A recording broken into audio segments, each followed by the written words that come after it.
Biden. Well, let's speak to Jason Greenblatt. He was the White House Middle East envoy during the Trump administration. He joins me now from his home in New Jersey. Thanks for joining us on BBC News. What has this ceasefire achieved that previous failed ceasefires didn't?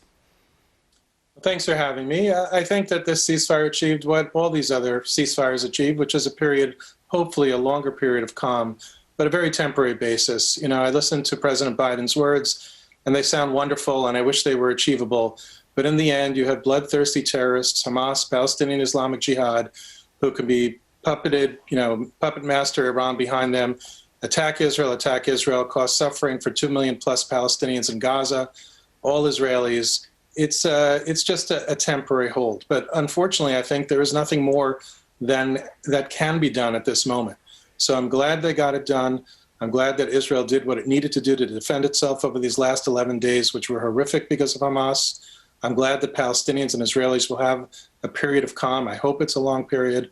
But to answer your question in short, it's not terribly different than what's been tried before. Well, just going back over previous conflicts over the last 10, 15, 20 years, I mean, what did Israel achieve militarily? I mean, it certainly didn't fulfill all its objectives, did it, this time?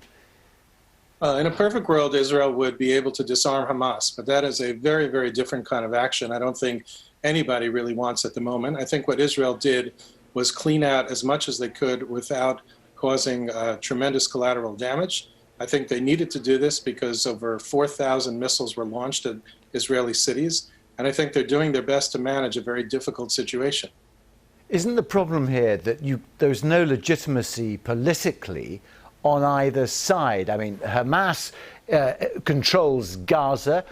Mahmoud Abbas, the president of the Palestinian Authority, has suspended elections because he fears he'd lose to Hamas. Bibi Netanyahu can't form a government, but might have been emboldened by this now. So politically, we're in this vacuum.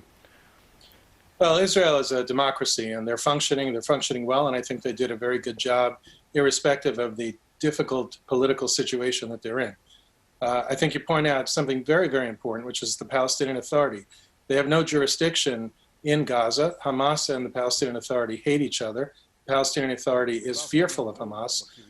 President Biden mentioning the Palestinian Authority and using the Palestinian Authority to reconstruct, I think it's an idea. I don't think it's going to work because the Palestinian Authority can't get in there. So you're right. The Palestinian Mahmoud Abbas has been in power really just by his own choice for the last 10 years. He hasn't even put himself up for election, has he? You're correct. And I think that's terrible for the Palestinian people and terrible, frankly, for the eventual hopeful prospects for peace. OK, all right. Jason Greenblatt, I'm sorry, we must leave it there. Thanks very much indeed for joining us here on BBC News.